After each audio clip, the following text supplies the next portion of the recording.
Hi everyone, मेरा नाम है Shashwat Tiwari and we are back on lecture number 5 of Java plus DSA placement course. आज की वीडियो में यार हम बात करने वाले हैं अबाउट जावा बेसिक्स। ठीक है, अभी तक हमने बात कर ली है कि एक एल्गोरिदम क्या होती है, सूडो कोड क्या होता है, फ्लो चार्ट क्या होता है, जेवीएम कैसे होता है, प्रोग्रामिंग लैंग्वेज क्या होती है, जावा कौन सी कैटेगरी में लाई करता है। ठीक है, ये सारी बातें हम ऑलरेडी कर चुके हैं, आप अपना पहला प्रोग्राम भी लिख चुके हो।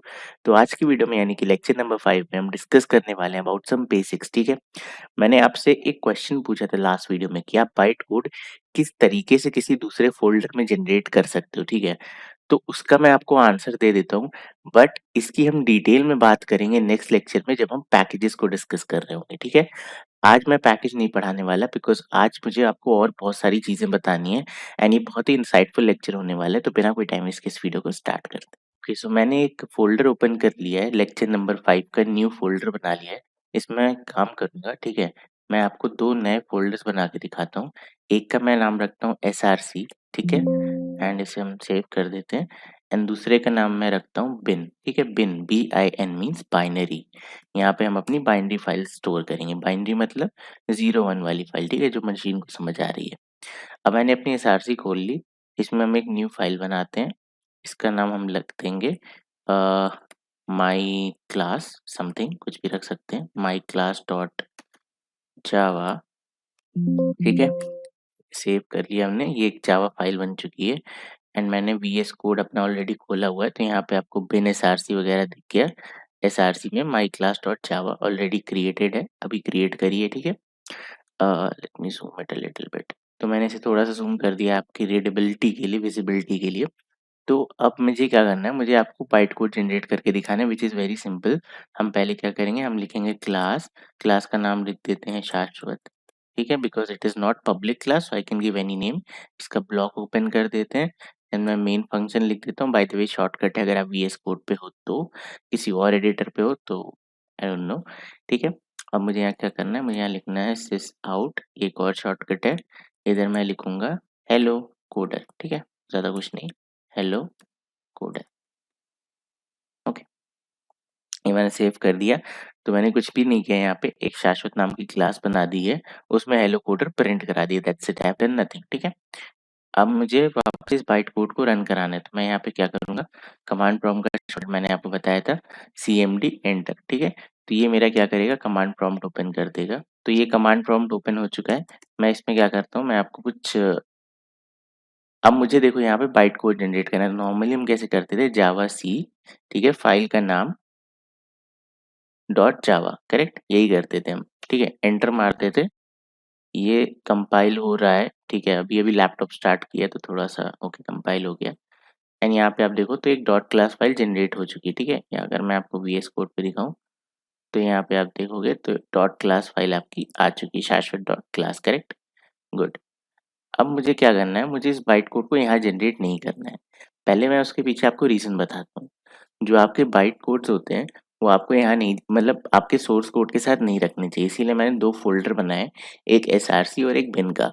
अगर आप कोई आईडीई यूज़ करते हो तो ये चीज़ ऑटोमैटिकली आईडीई कर देता है कि आपकी सोर्स फाइल्स अलग रखता है ना, आपकी बाइनरी अलग रखता है। ठीक है, ये एक नॉर्मल प्रैक्टिस है, इसे फॉलो करना बहुत अच्छा होता है कि हमारे कोड अलग लिखा है, बाइनरी अलग है। ऐसा ही होना चाहिए, इवन जावा में भी ऐसा ही है। ठीक है, जो लाइक उनके डेवलपर्स ने जो बनाया, मैंने दिखाया था जब हम जेवीएम सेट कर रहे थे।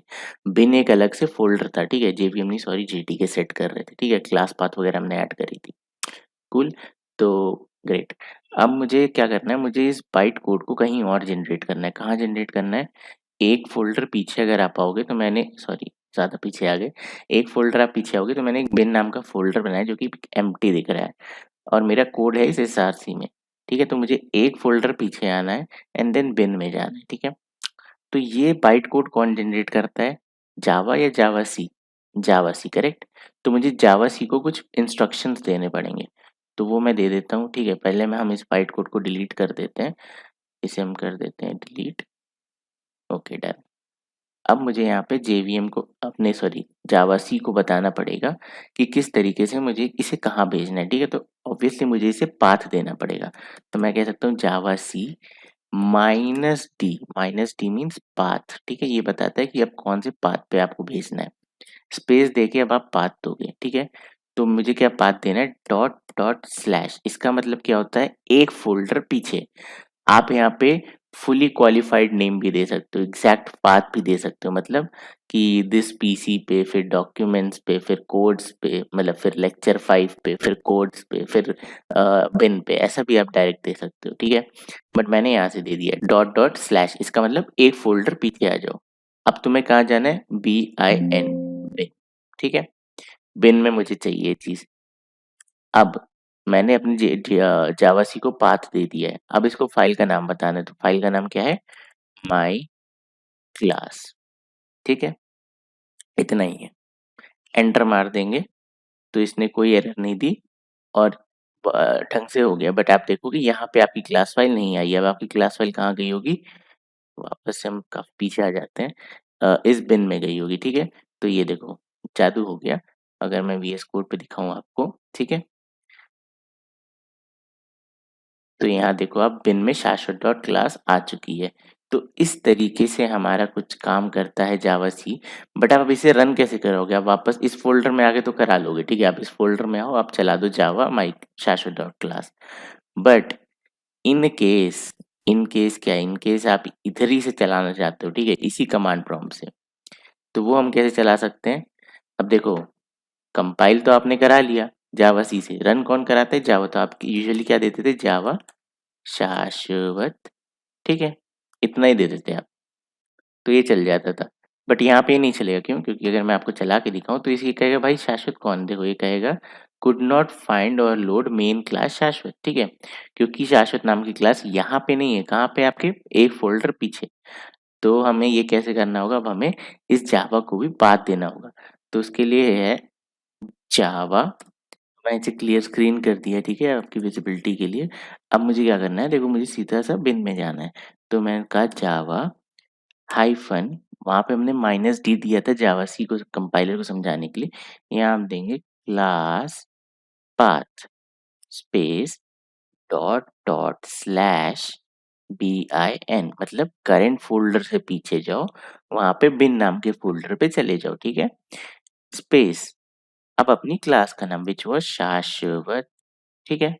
अब मैं इसे एंटर दबा दूंगा तो यहाँ पे हमारा प्यारा सा हेलो कोडर आ जाएगा, ठीक है। तो इस तरीके से आप अपने बाइट कोड को एक डिफरेंट पैकेज में जनरेट कर सकते हो। पैकेज क्या है, डोंट वरी, हम नेक्स्ट लेक्चर में आराम से कवर करेंगे। आपको बहुत सारी चीज़ें बतानी है कि एक पैकेज में आप क्या लाइक एक्सेस कर सकते हो, बट उसके लिए आपको वेरिएबल वगैरह बताने हैं। एनीवेज आपको बाइट कोड जनरेट करना आ गया है। जब हम पैकेजेस की बात करेंगे तो इसकी और डेप्थ में जाएंगे। अभी के लिए इतनी नॉलेज रखो एंड देन आगे बढ़ते हैं इस लेक्चर में। ओके, सो अब हमें कुछ चीज़ें डिस्कस करनी है, जैसे कि वेरिएबल्स एंड कॉन्स्टेंट्स। तो पहले उसकी बात करते हैं फटाफट। तो आपको कंप्यूटर में अगर कोई डेटा स्टोर करना होता है, ठीक है, जैसे कि छोटा सा एग्जांपल लेते हैं, अगर आपने कोई मैजिक ट्रिक देखी होगी, मैथ्स से होती है ज़्यादातर, तो लोग कहते हैं कि कोई एक नंबर सोच लो, फिर उसमें 10 मल्टीप्लाई कर लो, फिर उसमें 20 प्लस कर लो, ऐसे करके आपको बड़ा सारा लॉजिक बताते हैं। तो आप वो कैलकुलेशन कहाँ करते हो, आप वर्बली बोलते नहीं हो, पेन पे लिखते नहीं हो, आप अपने माइंड में करते हो, ठीक है, यानी आप उसे थोड़ी देर के लिए मेमोराइज कर लेते हो, करेक्ट। तो रैम में, यानी कि हमारे कंप्यूटर में, अगर हमें कोई चीज़ स्टोर करनी हो, तो हम क्या करते हैं, उसे मेमोरी में जाके रख देते हैं, ठीक है। एंड हमें जब भी वो चाहिए होती है तो हम उसे कॉल कर लेते हैं। अब मेमोरी हमारी किस पे काम करती है, मेमोरी हमारी बिट्स पे डिवाइडेड होती है, मतलब जो रैम होता है, जैसे आपने सुना होगा ना, 8 GB रैम हो गया, 4 GB रैम हो गया, 16 GB रैम हो गया। तो at the end of the day वो बिट्स में होता है, ठीक है। बिट्स मतलब बिट एक स्मॉलेस्ट यूनिट होती है आपका डेटा स्टोर करने के लिए, ठीक है। तो क्या होता है कि जो आपकी मेमोरी होती है वो ऐसे कंटेनर्स में बनी होती है, ठीक है। ये बिट्स होते हैं, तो हर एक बॉक्स आपका 1 बिट लेता है, ठीक है। तो 1 बिट होता है। तो एक होता है आपका स्टोरेज टाइप बाइट, जो होता है 8 बिट के बराबर, ठीक है, मतलब 8 ऐसे डब्बे बन जाते हैं। तो ये जो 8 डब्बों का कॉम्बिनेशन होता है, ठीक है, 8 बिट्स का जो कॉम्बिनेशन होता है, इसे हम 1 बाइट कहते हैं। तो मेमोरी बिट्स में होती है, ठीक है। तो जैसे कि सपोज करते हैं मुझे स्टोर करना है 36, तो हम क्या करते हैं, हम इस 36 को बाइनरी में कन्वर्ट कर देते हैं, क्योंकि at the end of the day हम क्या स्टोर करेंगे, जीरोस एंड वंस। अगर आपको कन्वर्जन नहीं आती डोंट वरी, हम कन्वर्जन अलग से एक वीडियो में सीखेंगे, ठीक है, कि आप किस तरीके से डेसिमल बेस वालों को बाइनरी बेस में कन्वर्ट कर सकते हैं, ऑक्टल को बाइनरी में कर सकते हैं, ठीक है, हेक्सा को बाइनरी में कर सकते हैं। एंड इवन अगर आपको ये डेसिमल, ऑक्टा, बाइनरी ये सारे टर्म्स भी नहीं पता है, don't worry, will discuss everything, ठीक है। बट मैथ्स वाले लेक्चर में डिटेल में करेंगे कन्वर्जन वाली लॉजिक। आज मैं आपको खाली उसका मतलब बता दूंगा, ठीक है। तो अगर मुझे 36 यानी कि ये डेसिमल होता है, जैसे कि हम और आप बात करते हैं ना, वो बेस 10 होता है, उसे हम डेसिमल कहते हैं। तो वो बाइनरी में कन्वर्ट करो तो 0101 ऐसा कुछ बन जाता है, मतलब ज़ीरोज़ एंड वन्स के फॉर्म में आ जाता है, ठीक है। तो इस तरीके से अब आपको क्या करना है, अगर आपको 36 स्टोर करना है, तो 36 ऐसे बाइनरी में बन जाते हैं। लेट्स से मेरा 36 मतलब होता है 010101, ठीक है, ये गलत है, ये नहीं होता है 36, ये कुछ और होता है, बट लेट्स से ये होता है, ठीक है। तो ये क्या होगा मेमोरी में 0 एक बॉक्स में चला जाएगा, 1 एक में चला जाएगा, 0 एक में, 1 एक में, 0 एक में, ऐसे करके, ठीक है। तो आपके 1 2 3 4 5 6 ये 6 बॉक्सेस बन गए, यानी कि ये 6 बिट हो गया, ठीक है।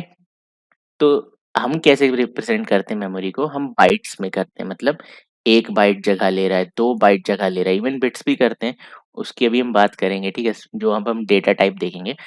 तो आपको ये समझ में आ रहा है कि जब भी मेमोरी में मुझे 36 स्टोर करना है, तो इसे हम कन्वर्ट करते हैं बाइनरी में, और इस बाइनरी को एक-एक बिट पे जाके रख देते हैं, ठीक है। बिट मैनिपुलेशन में हम बहुत अच्छे से ये चीज़ सीखेंगे, एंड मैं आपको वहाँ बहुत बढ़िया-बढ़िया एल्गोरिथम्स एंड ट्रिक्स सिखाऊँगा। बट अभी के लिए इतना याद रखो कि नंबर स्टोर करने के लिए first we are converting it into binary, और बाइनरी मतलब 0 एंड 1, ठीक है। अच्छा, मैं एक और ट्रिक बताता हूँ आपको। जो डेसिमल्स होते हैं, ठीक है, डेसिमल्स होते हैं, वो होते हैं टू द बेस 10। जो आपके ऑक्टल्स होते हैं, वो होते हैं टू द बेस 8। जो आपके बाइनरी होते हैं, वो होते हैं टू द बेस 2। जो आपके हेक्सा होते हैं, वो होते हैं टू द बेस 16। अब इसका क्या मतलब है?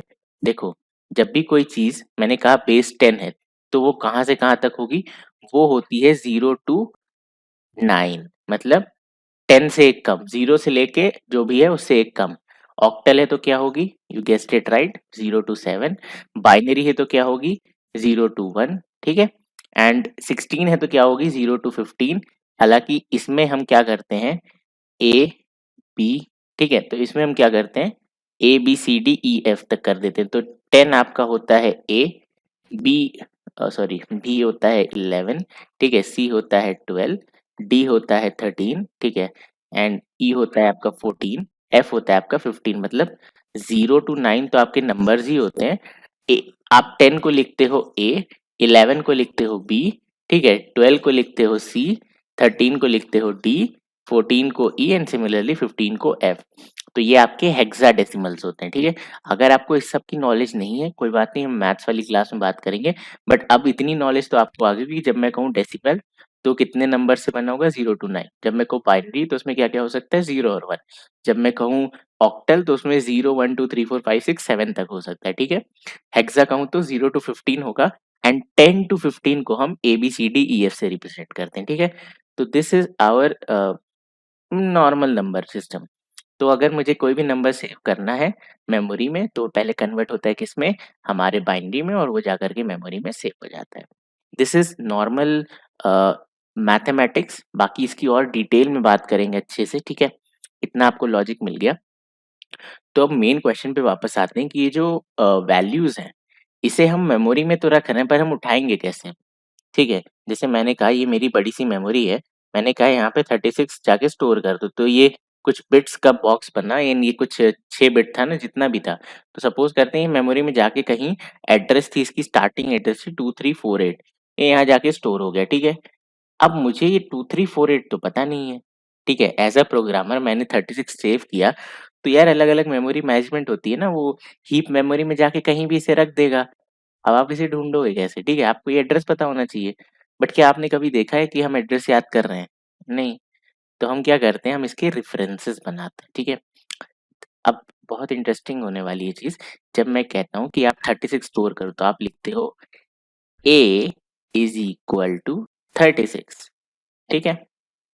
तो मेमोरी लेवल पे क्या होता है, 36 आपकी मेमोरी में स्टोर हो जाता है, उसकी कोई एड्रेस होती है। जैसे कि यहाँ पे हमारे केस में 36 कहाँ स्टोर हुआ, 2348 पर, ठीक है। तो हमने कहा a is equal to 36, that means memory में कहीं एक a भी बन गया और वो एक 2348 को पॉइंट करने लगा, ठीक है।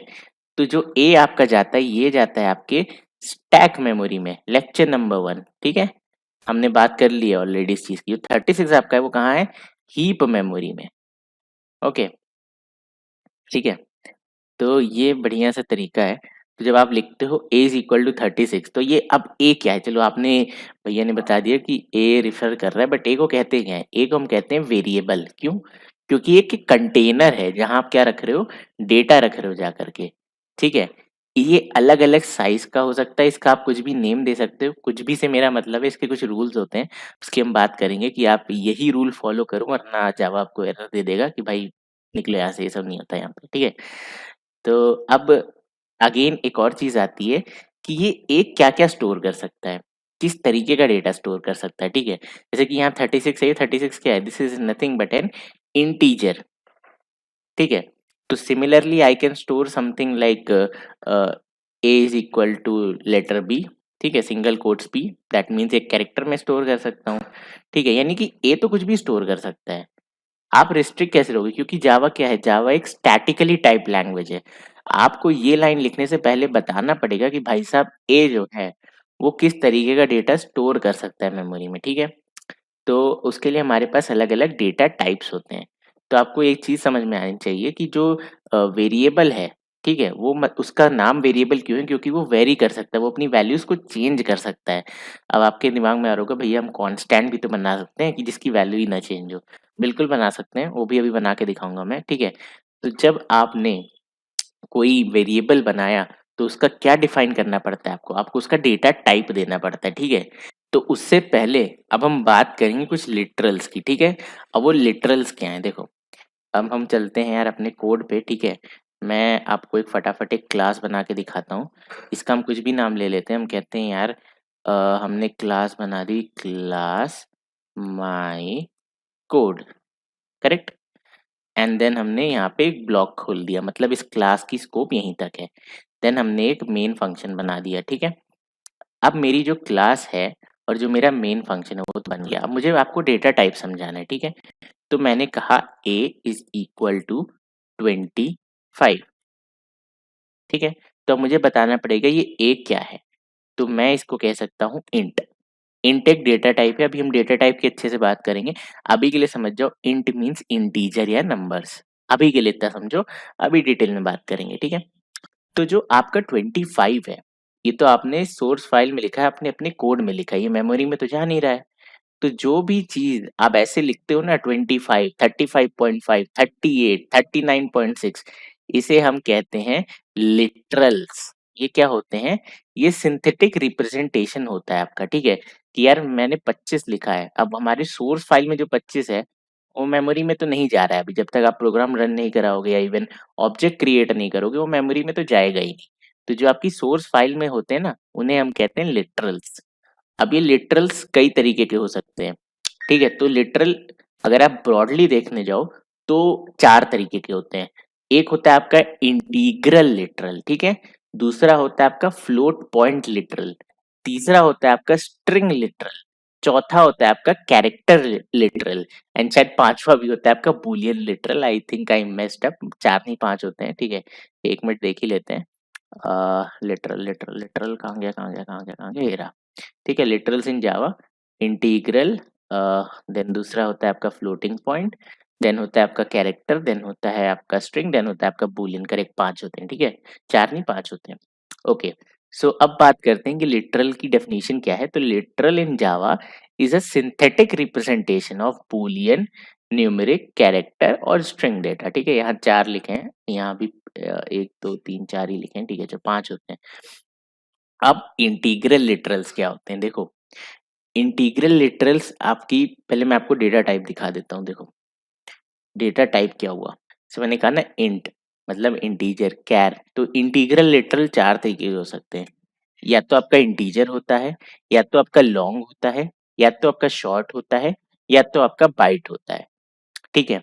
बाइट, शॉर्ट, इंट, लॉन्ग, ये 4 आपके इंटीग्रल लिटरल्स होते हैं। ये क्या काम करते हैं, इंटीजर स्टोर करने का काम करते हैं, ठीक है। तो मेमोरी में इनकी साइज क्या क्या होती है, एक बाइट साइज का होता है, मतलब 8 बिट, ठीक है। 1 byte is equal to 8 bits. एक शॉर्ट आपका 16 बिट्स का होता है, 2 बाइट्स मतलब 16, 8 होता है ना, तो 8 इंटू 2 16। सिमिलरली आपका इंट हो जाएगा 8 4 32 बिट्स। लॉन्ग हो जाएगा आपका 8 8 64 बिट्स, ठीक है। समझ में आ रहा है हमें? उस हिसाब से ये कितने नंबर स्टोर कर सकते हैं, ये इतने नंबर, मतलब इनकी रेंज क्या है। तो एक बाइट सबसे छोटी वैल्यू क्या ले सकता है, -128, ठीक है। ये आपको अगर दिख रहा हो, सॉरी, ठीक है, अब आपको दिख रहा होगा आई गेस। -128 से लेके 127 तक एक बाइट में आप डाल सकते हो। सबसे छोटी वैल्यू -128, सबसे बड़ी 127, ठीक है। सिमिलरली आपका जो शॉर्ट होता है -32768 से 32767, इसको आपको याद करना हो तो इसकी छोटी सी ट्रिक होती है। ये आपका 127 है, इसमें एक बढ़ा के माइनस साइन लगा दो, वो लोअर रेंज होती है, ठीक है। तो 127 + 1 इज 128 और पीछे माइनस साइन लगा दो। सिमिलरली 32767 में एक जोड़ के माइनस साइन, ठीक है। अगला ये 2147, ठीक है, जो भी है, आई गेस आपको शायद दिख ना रहा हो, आप शायद दिख रहा हो, जो भी है। तो इसमें हम माइनस लगा देंगे, तो ऐसे कर करके आप एक +1 माइनस लगा देते हो, ठीक है। एंड जो आपके फ्लोट्स होते हैं वो 6 to 7 डेसिमल डिजिट लेते हैं। जो आपके डबल होता है वो 15 डेसिमल डिजिट लेता है। बट अभी हम इंटीग्रल लिटरल की बात करते हैं, तो ये पहले 4 इंटीग्रल लिटरल्स होते हैं, ठीक है। तो इसका मतलब क्या है, अब फिर से अपने नोट्स पे चलते हैं। तो इंटीग्रल लिटरल जो हम और आप बात करते हैं वो डेसिमल लिटरल होता है, मतलब बेस 10। यानी हमने लिखा int a is equal to 36 अपने एग्जाम्पल में, तो वो एक डेसिमल लिटरल है, ठीक है, क्योंकि वो बेस 10 है। अब अगर आपको उसको ऑक्टल कन्वर्ट करना है तो आप उसके आगे 0 लगा दो, ठीक है। अगर आपको उसको डेसिमल में कन्वर्ट करना है तो आप उसके आगे 0x लगा दो, करेक्ट। अगर आपको उसे बाइनरी में कन्वर्ट करना है तो आप उसके आगे 0b लगा दो। तो इसे इस तरीके से हम अपने लिटरल्स को आइडेंटिफाई कर सकते हैं अपनी सोर्स फाइल में, ठीक है। मेमोरी में क्या होता है, at the end of the day binary में कन्वर्ट होकर स्टोर हो जाता है। तो इतना लॉजिक हमें समझ में आ रहा है, इतना हमारा क्लियर हो चुका है, ठीक है। अब ये जो 4 आपके तरीके, ये किस पे काम करेंगे, ये काम करेंगे आपके बाइट पे, शॉर्ट पे, इंट पे एंड लॉन्ग पे, ठीक है। चलो, अब एक यहाँ पे पॉइंट लिखा है, by default every literal is of type int. We can specify explicitly as long type by suffixing with L or capital L. There is no way to specify byte and short literals explicitly, but indirectly we can specify, ठीक है। Whenever we are assigning integral literal to the byte variable, and if the value is within the range of the byte, compiler treats it as a byte, ठीक है। अब समझो इसमें इन्होंने कहा क्या है एक्चुअली। तो जैसे मैंने ये लिखा int a is equal to 25, तो 25 इज एन इंटीजर। अगर मैं लिख दूं byte p is equal to 25, तो बाइट की रेंज क्या होती है, -128 से 127। क्या 25 वहां लाई कर रहा है, हाँ। तो जावा, ऑल्दो ये 25 एक इंटीजर डेसिमल है, जावा इसे किस में कन्वर्ट कर देता है, बाइट्स में, ठीक है। Okay, done. अब अगर हम लिखें यहाँ पे long x is equal to 38, ठीक है, या 28 लिख दिया, 38। तो देखो ये क्या करता है, आपने long x is equal to 38 लिखा, 38 एक इंटीजर है। इसे अगर आपको ऐसे ही छोड़ दोगे तो एरर नहीं आएगी। क्यों नहीं आएगी उसकी हम बाद में बात करेंगे, इसी लेक्चर में बात करेंगे, बट तब बात करेंगे, तब ज्यादा सेंसिबल लगेगा। अभी आप कहोगे ये क्या बता दिया। तो यहाँ आप 38 के सामने पीछे सफिक्स, सफिक्स मतलब एंड में स्मॉल एल या कैपिटल एल लगा करके इसे लॉन्ग में कन्वर्ट कर सकते हो, ठीक है। ऑल्दो दोनों का मतलब इस पॉइंट ऑफ टाइम पे सेम है। कैसे, मैं अभी आपको बताऊंगा। तो लेकिन थोड़ी क्लैरिटी के लिए let's say 38 L is long, ठीक है। अब चौथा था आपका शॉर्ट। तो आपने अगर लिखा short y is equal to 798, ठीक है।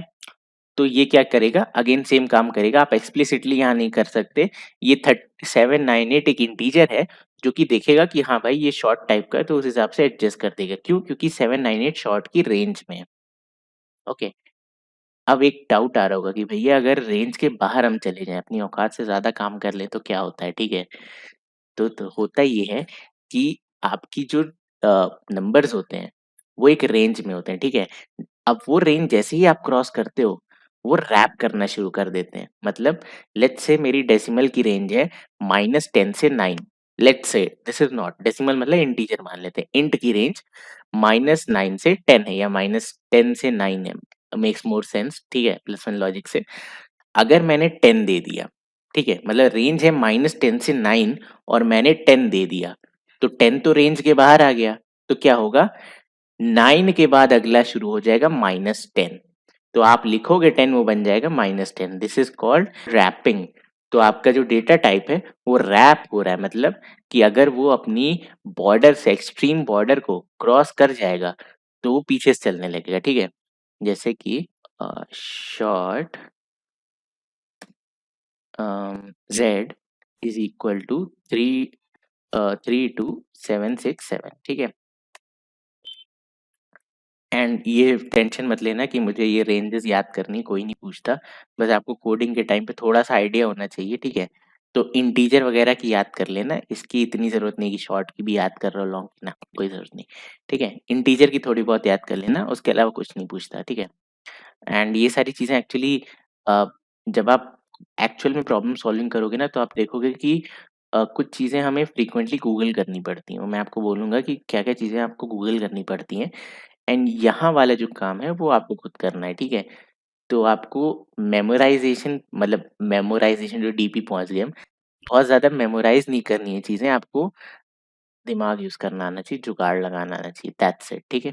तो चलो, हमें अब यहाँ पे ज़ेड प्रिंट करना है, हम इसे प्रिंट करके देखते हैं। एंड मैं आपको बाइट कोड यार अलग से बना के नहीं दिखा रहा, इसी में एडजस्ट कर लो, क्योंकि अलग से बाइट कोड बनाएँगे फिर उतना लंबा सिंटैक्स लिखेंगे, कोई मतलब नहीं है। बट अच्छी प्रैक्टिस क्या है कि आप अलग से उसे बनाओ।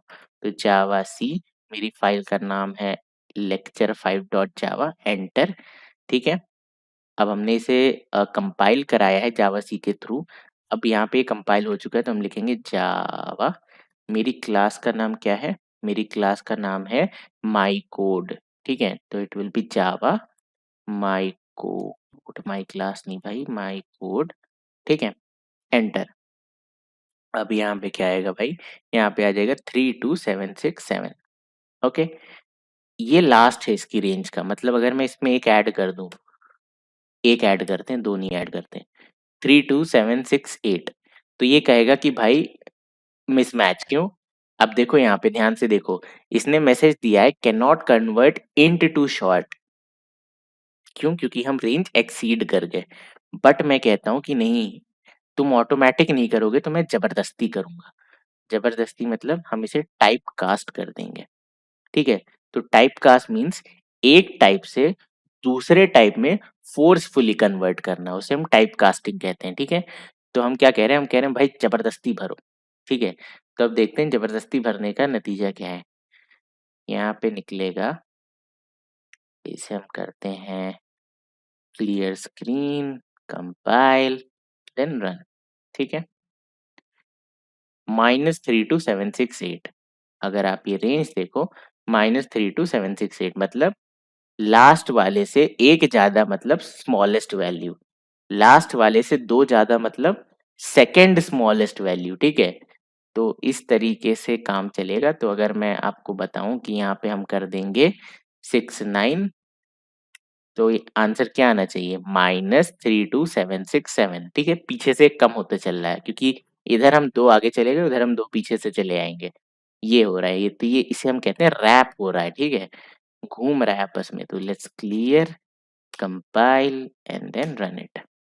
तो हमारा आंसर आ गया -32767, ओके।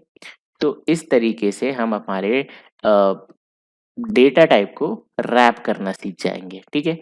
एंड ये जो मैंने आपको दिखाया, this is called explicit type casting, ठीक है। तभी मैंने कहा था वहां पे सेंस नहीं बनता है। अब आपको बताता हूँ।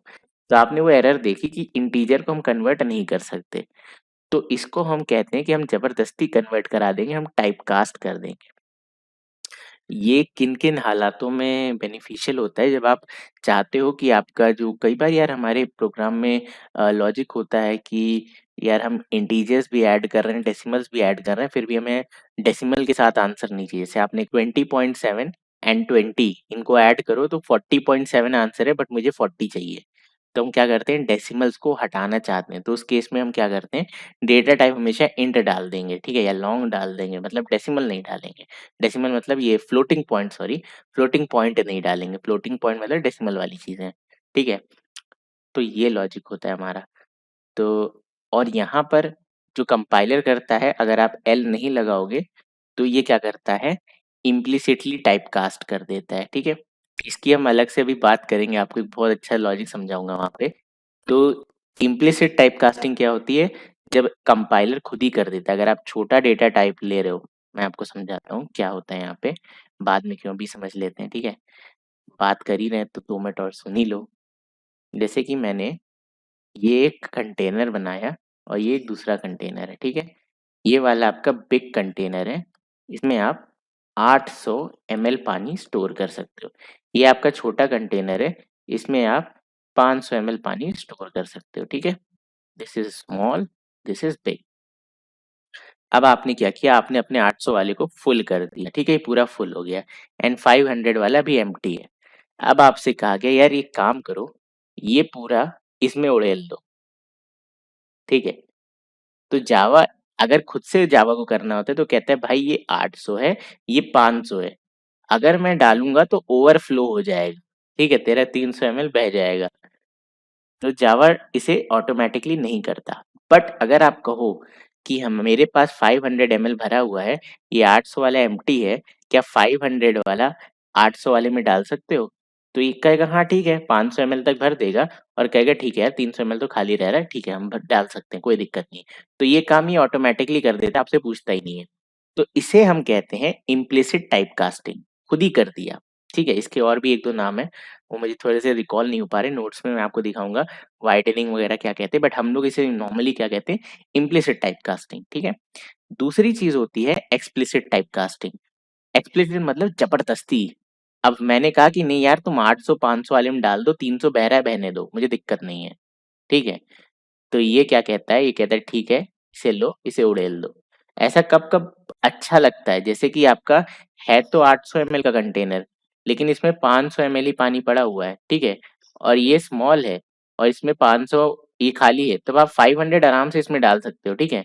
लेकिन जावा कहता है यार ये बड़ा डब्बा है, छोटा डब्बा है, क्या पता थोड़ा बह जाए, तो वो खुद से नहीं करता ये काम, लेकिन आप इसे करवा सकते हैं, ठीक है। तो जब हम एक्सप्लिसिटली जबरदस्ती कराते हैं तो उसे हम कहते हैं एक्सप्लिसिट टाइप कास्टिंग या नॉर्मली टाइप कास्टिंग कहते हैं। तो वो आप कैसे कर सकते हो, वो करने का ये रहा सिंटैक्स। जो भी आपको कन्वर्ट करना है जिस भी डेटा टाइप में, आप 2 ब्रैकेट्स लगाओ और उसके अंदर वो लिख दो। तो मैंने मुझे शॉर्ट में कन्वर्ट करना था इसको, ये क्या है, इंटीग्रल, इंटीजर लिटरल, ठीक है। तो मुझे इंटीजर को शॉर्ट में कन्वर्ट करना था, मैंने एक्सप्लिसिटली वहाँ पे शॉर्ट लिख दिया, ओके। सो ये हमारा नॉर्मल लॉजिक होता है, हमारी टाइप कास्टिंग होती है एक्सप्लिसिट एंड इम्प्लिसिट। और कंपाइलर कब कब खुद से करता है, तो मैं आपको एक इमेज दिखाता हूँ, ठीक है, बहुत बढ़िया सी। तो ये रही एक इमेज, ये बता रहा है कि small size data type to high size data type conversion is possible, Java खुद ही कर देता है, उसके आगे आप जोर जबरदस्ती करो, ठीक है। जोर जबरदस्ती का मतलब होता है एक्सप्लिसिट। तो आपका बाइट छोटा होता है शॉर्ट से, तो आराम से कन्वर्ट हो जाएगा, शॉर्ट छोटा होता है इंटीजर से, आराम से हो जाएगा। कैरेक्टर छोटा होता है इंटीजर से, आराम से हो जाएगा। इंटीजर लॉन्ग में हो जाएगा, लॉन्ग फ्लोट में, फ्लोट डबल में, डबल ऑब्जेक्ट में, ठीक है। ऑब्जेक्ट यार आपका एक नॉन प्रिमिटिव डेटा टाइप है। इससे मुझे याद है मैंने शायद प्रिमिटिव नॉन प्रिमिटिव नहीं बनाया, ठीक है, चलो बता देते हैं। डेटा टाइप भी यार आपके दो तरीके के होते हैं। एक होता है प्री डिफाइंड, जो हम देख रहे हैं ना, इंट, कैर, फ्लोट, बूल, ये सारे प्री डिफाइंड हो गए। एक होता है नॉन प्रिमिटिव, मतलब वो हम लोग डिफाइन करते हैं, यूजर्स डिफाइन करते हैं। उसमें क्या क्या आता है, उसमें आपका एरे आ जाता है, ऑब्जेक्ट आ जाता है, स्ट्रिंग आ जाता है, ऐसी सारी चीजें आती हैं, ठीक है। तो जो डेटा टाइप यूजर क्रिएट करे, मैं आपको क्रिएट करके दिखाऊंगा, उसे हम कहते हैं नॉन प्रिमिटिव डेटा टाइप, ठीक है। और जो इनबिल्ट है यानी कि प्री डिफाइंड डेटा टाइप से इंट, कैर, फ्लोट, उसे हम कहते हैं प्रिमिटिव डेटा टाइप। तो हम यहाँ पे प्रिमिटिव सीख रहे हैं। तो ये एक हायरार्की है जो आप ध्यान रखना। बस ध्यान क्या रखना है, यही ध्यान रखना है कि छोटे से बड़े में आप जा सकते हो, जावा खुद ही कन्वर्ट कर देगा, क्योंकि छोटी चीज़ बड़ी जगह पे रखी जा सकती है। बड़ी चीज़ छोटी जगह पे रखने में दिक्कत हो सकती है, तो वो ऑटोमैटिकली नहीं करता, वहाँ आपको ज़ोर-ज़बरदस्ती करनी होगी। अट गया तो अट गया, ओवरफ्लो हो गया तो उतना बह जाता है, ठीक है? तो ये कॉन्सेप्ट है। Now this is also done, okay. अब हम चलते हैं वापस, ये हटाओ। ये इस पे भी आएंगे थोड़ी देर में। Okay, this is the one. तो हमने ऊपर के 4 डिस्कस कर लिए, byte, short, int, long. Next 2 है फ्लोट और डबल। ठीक है, तो जब भी आप कोई चीज डेसिमल में लिखना चाहो, मतलब पॉइंट लगा के 32.7, 46.9, that is called floating point literal. अब इसका नाम फ्लोटिंग पॉइंट है, बट डिफॉल्ट जैसे ऊपर 4 वालों के लिए डिफॉल्ट क्या था, इंट था। ठीक है, 32 लिखो, 7 लिखो, 5 लिखो, सब इंट है। लेकिन अगर आपको एक्सप्लिसिटली क्या करना है, डेसिमल्स वाली चीज लिखनी, फ्रैक्शन वाली चीजें लिखनी है, फ्लोटिंग पॉइंट वाली चीजें लिखनी है, तो आप क्या लिखते हो, 32.7, तो दैट इज अ डबल। ठीक है, नाम फ्लोटिंग पॉइंट है डबल। ठीक है, ये दोगलापन है। आप यहाँ पे एक बार फिर से देखते हैं। तो मुझे अगर लिखना हो float f is equal to 98.9 and हमने लगा दिया यहाँ पे सेमी कॉलन। ठीक है, तो ये आपको एरर दे रहा होगा। क्यों क्यों एरर दे रहा है? अब आपको ये आंसर करना होगा। यहाँ पे वीडियो पॉज करो और बताओ क्यों एरर दे रहा है। कर दिया, आंसर कर दिया। ओके, सो क्यों एरर दे रहा है? क्योंकि अभी मैंने बताया ये क्या है, ये है डबल। तो डबल एक बड़ा डेटा टाइप है, फ्लोट एक छोटा डेटा टाइप है। दोनों फ्रैक्शन, दोनों फ्लोटिंग पॉइंट ही स्टोर कर रहे हैं, बट एक बड़ा है दूसरा छोटा है। जावा क्या करेगा, खुद से नहीं करेगा। तो आपको क्या करना पड़ेगा यहाँ पे, आइदर आप यहाँ पे लगाओ फ्लोट, ठीक है, मतलब जबरदस्ती करो एक चीज, या दूसरा जावा कहता है कि नहीं यार, आप बोल दो 98.9 क्या है, फ्लोट है, स्मॉल एफ या कैपिटल एफ। एक और दोगलापन, जावा जो है वो केस सेंसिटिव लैंग्वेज है। मतलब अगर मैं लिख रहा हूँ float capital F is equal to 32, 54, 54.5 ले लो, 0.6, एंड यहाँ पे स्मॉल एफ लगा दो। ठीक है, तो आप देखो ये एरर नहीं दे रहा है, ये येलो लाइन वार्निंग है कि आपने इसे यूज नहीं किया। यानी कि small F and capital F दो अलग चीज हैं। बट अगर आप इसे लिखते हो small F and small F, ये रेड लाइन देगा और ये बोलेगा भाई तूने पहले डिक्लेयर कर दिया। ठीक है, डुप्लीकेट लोकल वेरिएबल। यानी कि जावा ने यहाँ दोगलापन किया, क्योंकि यहाँ आप देख रहे हो कैपिटल एफ भी चल रहा है, स्मॉल एफ भी चल रहा है। ठीक है, लिटरल्स में चलता है। लिटरल्स आर केस सेंसिटिव और केस इनसेंसिटिव। केस इनसेंसिटिव, ठीक है, small D, small F, capital F, small L, capital L, सारे सेम है। बट आपका जो, जब आप कोडिंग की बात करते हो, जब आप एक्चुअली वेरिएबल डिक्लेयर वगैरह करते हो, तब नहीं लेगा ये। ठीक है, तब आपको इसे डिफरेंशिएट करना पड़ेगा। ओके, सो अब बात करते हैं हमारे फ्लोटिंग पॉइंट लिटरल्स की। For floating point data types we can specify literals in only decimal form. ठीक है, मतलब खाली डेसिमल फॉर्म। जैसे ऊपर था, आप ऊपर ऑक्टल कर रहे थे, हेक्सा कर रहे थे। ठीक है, बाय द वे मैं आपको ये चीज करके भी दिखा देता हूँ, एक मिनट, एक सेकंड का थोड़ा, अच्छा ये समझ लेते हैं फिर करता हूँ। ठीक है, बट यहाँ पे आप ऑक्टल और हेक्सा नहीं कर सकते, यहाँ पे आप सिर्फ डेसिमल करोगे। मतलब जैसे ये 101 था, तो आप 101.8 ऐसे सब कर सकते हो। ठीक है, तो ये कुछ इन्होंने एग्जाम्पल दिया है कि double D is equal to, देखो आपने नॉर्मल लिखा, एंड आप साथ ही साथ यहाँ पे स्मॉल डी या कैपिटल डी भी लगा सकते हो, ऑल्दो उसकी कोई सेंस नहीं है, ये ऑलरेडी डबल है, इसे आप कैसे कहोगे कि यार तुम डबल हो जाओ। ठीक है, तो एरर नहीं देगा, बट क्या फायदा। ठीक है, तो जब भी आपको ऐसे नॉर्मल कहीं डेसिमल दिखे, तो यानी फ्रैक्शनल वैल्यूज दिखे, फ्लोटिंग पॉइंट दिखे, तो क्या होगी, डबल होगी, हमेशा याद रखना। बट जब ऐसी ही दिखे, तो क्या होगी, एफ लगाओ या कैपिटल एफ लगाओ तो फ्लोट हो जाएगी। By default every floating point is of double type. ठीक है, यही यहाँ पे लिखा है कि ये double type, and hence we can't assign directly to the float variable, but we can specify floating point literal as float type by suffix with f or f. ठीक है, small f या capital F we can specify explicitly as double type by small d या capital D। but आपको पता है यार, small d capital D करने का कोई पॉइंट है? 32.8 ऑलरेडी डबल है, उसके पीछे डी लगा के क्या क्या उखाड़ लोगे। ठीक है, तो इस तरीके से before going to character literal, हम यहाँ पे थोड़े एग्जांपल्स इसके देख लेते हैं। ठीक है, सो अब मैं आपको दिखा देता हूँ थोड़े से एग्जांपल। जैसे मुझे लिखना हो इंट डेसिमल फॉर्म में, इंट इसका नाम लिखते हैं फर्स्ट, तो ये हो जाएगा 32। ठीक है, नॉर्मल इंटीजर। दूसरा मुझे लिखना हो ऑक्टल में, तो मैं लिखूंगा int second is equal to 045। ये क्या हो जाएगा आपका, ऑक्टल। ठीक है, बेस 8 कन्वर्ट करना बाद में देखेंगे, अभी समझो बेस 8 है। तीसरा आपका हो जाएगा int third THIRD third is equal to 0x मतलब हेक्सा। ठीक है, जब भी हेक्सा लिखना है तो आप प्रीफिक्स क्या लगाओगे 0x, करेक्ट। एंड हम यहाँ पे लिखेंगे क्या क्या लिख सकते हैं हम, 1 लिख सकते हैं, 7 लिख सकते हैं, A लिख सकते हैं, B लिख सकते हैं। कोई एरर देगा? कोई एरर नहीं देगा। ठीक है।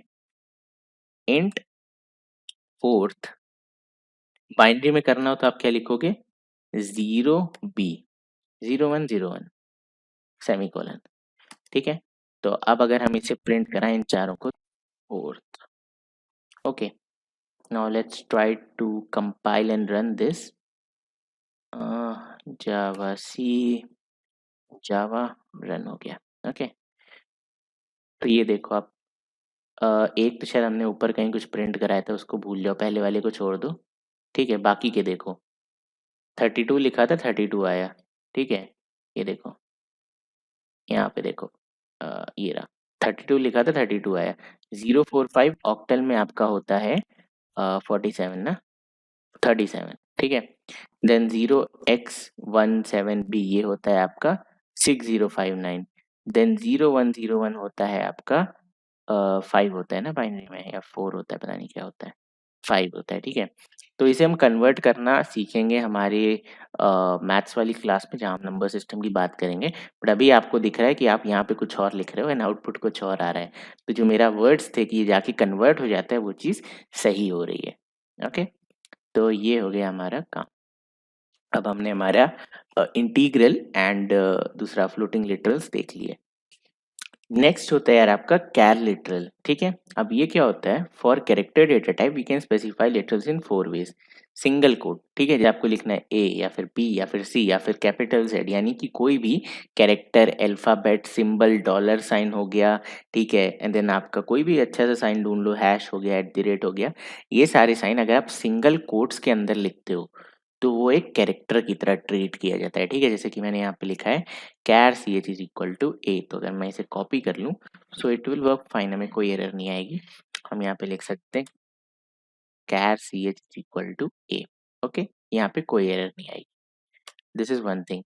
सेकेंड टाइप हमारे पास क्या होती है, सेकेंड टाइप हमारे पास होती है कैर लिटरल एज इंटीग्रल लिटरल। ठीक है, तो बेसिकली ये एक यूनिकोड वैल्यू होता है कैरेक्टर का। इंटीग्रल इंटीजर लिटरल हमने ऊपर बात करी थी, ठीक है, शॉर्ट एंड बाइट फ्लोट, तो वो ये किसी भी फॉर्म में हो सकता है। अभी मैं आपको समझाता हूँ यहाँ पे हो क्या रहा है। ठीक है, सो हम यहाँ पे आएंगे एक, ठीक है, देन कैर, इसे हम कहते हैं CH1, इसे हम कह देते हैं यार char CH2, this will be 62। Then तीसरा हो जाता है हमारा कैर CH3, इसे हम कह देते हैं 0x, ठीक है, 12a। ओके, सेव कर लिया। अब हम यहाँ पे वापस से सिस आउट कराएंगे, सिस आउट CL। ठीक है, अब ऊपर वाले प्रिंट स्टेटमेंट्स को मैं कर देता हूँ कमेंट। ठीक है, आप कमेंट कर सकते हो, मल्टी लाइन कमेंट कर सकते थे हम यहाँ पे, ठीक है, क्योंकि हमारे पास एक से ज़्यादा लाइंस थी। ये अच्छा तरीका नहीं है। मल्टी लाइन कमेंट्स आप कैसे करते हो आपको पता ही है, हमने लास्ट वीडियो में इसकी बात करी है अच्छे से। अब let's do one thing, let's clear the screen first, CLS compile and then run. Okay, तो कंपाइल एंड रन होने पे ये आ गया A2 greater than symbol and last one is question mark. ठीक है, यानी कि इसका मतलब A होता है, 062 क्या होता है, 062 मतलब 2 होता है, 62 नॉर्मली इसका क्या मतलब होता है, इसका मतलब होता है हमारा ग्रेटर देन, एंड इसका मतलब होता है क्वेश्चन मार्क। ठीक है, ये कहाँ से आ रहा है, ये आउट ऑफ द वर्ल्ड चीज क्या है। ठीक है, तो मेमोरी में क्या स्टोर होता है, मेमोरी में स्टोर होता है 0 1 यानी नंबर्स। ए, ठीक है, जो मैंने अल्फाबेट ए लिखा वो कैसे स्टोर हो रहा है, जब मैंने लिखा 062 वो कैसे स्टोर हो रहा है, जब मैंने लिखा 62 वो कैसे स्टोर हो रहा है। तो देखो ये कैसा इंटीग्रल है, डेसिमल। ठीक है, अब आई थिंक आप आइडेंटिफाई कर पा रहे हो, क्यों, क्योंकि यहाँ पे कोई भी क्या नहीं है, प्रीफिक्स नहीं है। ओके, देन ये क्या है ऑक्टल, क्यों? क्योंकि यहाँ पे प्रीफिक्स क्या है, प्रीफिक्स है 0। ये क्या है हेक्सा, क्योंकि हेक्साडेसिमल, क्योंकि यहाँ पे प्रीफिक्स क्या है 0x है। ओके, तो ये हेक्सा कन्वर्ट हो जाता है एंड देन वहां से एक नंबर निकल के आता है। वो नंबर की मैपिंग होती है कहाँ पे, इंटरेस्टिंग कॉन्सेप्ट। ओके, देखो क्या है कि जावा जो है वो वर्ल्ड वाइड यूज होती है, तो कई सारे हमारे जो लोग थे वो यूज करते थे, तो अलग अलग लोग अलग अलग चीजें यूज करने लगे। फॉर एग्जाम्पल अमेरिका वाले कहते हैं कि हमारा 62 मतलब कुछ और होता है, कैरेक्टर में कोई अलग सिंबल है। चाइना वाले कोई अलग कह रहे हैं, रशिया वाले कोई अलग कह रहे हैं, तो यहाँ पे कंफ्यूजन हो गई। ठीक है, तो जावा ने क्या किया, जावा ने एक नई स्टाइल फॉलो करी, उसने फॉलो करी यूनिकोड स्टाइल। ठीक है, अगर आप सी सी प्लस प्लस के बैकग्राउंड से आ रहे हो तो वहाँ पे स्काई वैल्यूज बोलते हैं, बट यहाँ पर ये एक यूनिकोड है। ऐसा नहीं है कि जावा सिर्फ यूनिकोड फॉलो करता है, वो बाकी चीज़ें भी फॉलो करता है, बट ये जो लिखे हैं इनसे एक नंबर डिराइव होता है, वो नंबर आपकी यूनिकोड टेबल्स में आपको मिल जाएगा। ठीक है, ये टेबल कहाँ पे, इंटरनेट पे फ्रीली अवेलेबल है, लिंक मैं डिस्क्रिप्शन में दे दूंगा। ठीक है, सो अब होता क्या है कि टू स्टैंडर्डाइज एवरीथिंग, कि भाई अमेरिका वाले कुछ अलग ना यूज करें, तुम कुछ अलग ना यूज करो, जावा को यूनिकोड का कंपैटिबल बना दिया गया। मतलब एक यूनिकोड सिस्टम आया, एक स्टैंडर्ड आया कि भाई इस स्टैंडर्ड में इस चीज का मतलब ये होता है। ठीक है, तो आप अगर यहाँ पे वो लिखोगे तो आपको वही कैरेक्टर मिलेगा। तो this is the mapping that has been done. Okay, so यहाँ पर भी मैंने शायद नोट्स में इसके इंक्लूड करा होगा, करना तो चाहिए। ये रहा यूनिकोड सिस्टम।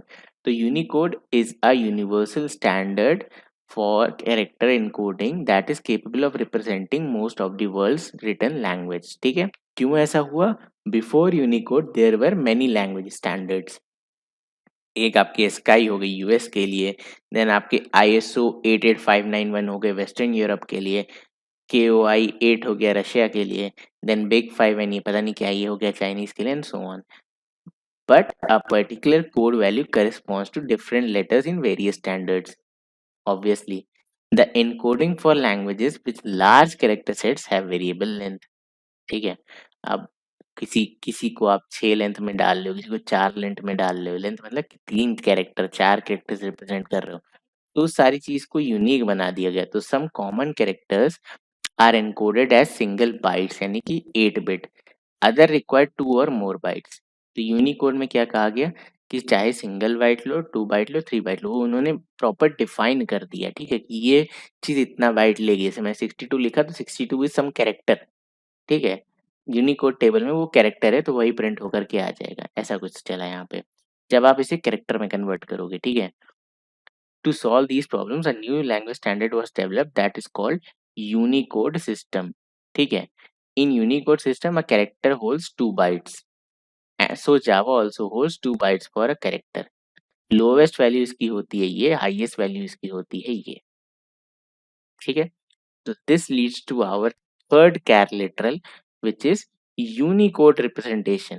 ओके, सो हम इसमें लिखते हैं इस तरीके से, देखो हम इसमें बैक स्लैश लगा देते हैं, यू लिखते हैं एंड देन हम लिख देते हैं 0061 या 0062 या 0071 या 0712। ठीक है, अगर ये वैलिड है तो आपको यूनिकोड टेबल देखना पड़ेगा। ओके, यूनिकोड टेबल का लिंक डिस्क्रिप्शन में है, आप वहां जाके देख सकते हो कि किस लेटर को किस नंबर से मैप करा गया है। ओके, तो इसको भी अगर हम प्रिंट करा दें तो आई थिंक ये ए होता है, I am not very sure.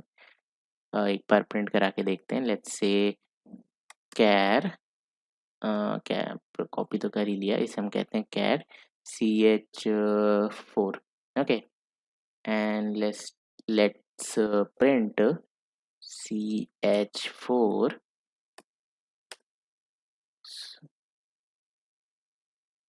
Now again हम क्या करेंगे, हम करेंगे इधर clear screen, compile and then run. So ये रहा आपका लास्ट वाला which has come to A.